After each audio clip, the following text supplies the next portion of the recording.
গ্রহণ করবো ইনশাআল্লাহ। বলেন ইনশাআল্লাহ।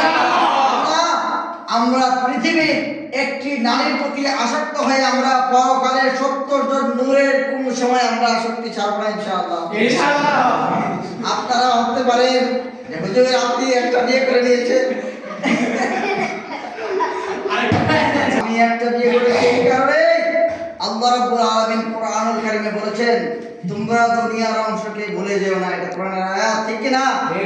আল্লাহ বলেছেন আমাদের একটা প্রশ্ন। আচ্ছা, এখন বিষয় হলো দুনিয়ার অংশ আপনারা যারা পান নাই তারা পাওয়ার জন্য চেষ্টা করবেন না, কেননা আপনারা এমন একটি স্বপ্ন বুনতে থাকুন যে স্বপ্নের কোনো পৃথিবীতে বাস্তবতা সম্ভব নয়। বলেন সুবহানাল্লাহ। সবার দৃষ্টি আকর্ষণ করছি, আপনারা একটা নয় দুইটা নয় চারটা করে বিয়ে করবেন, বেশি বেশি সন্তান জন্ম দিবেন, যাতে করে আপনাদের আগামী সন্তানদের মধ্য হতে সালাহুদ্দিন আইয়ুবী জন্ম নেয়। আল্লাহু আকবার।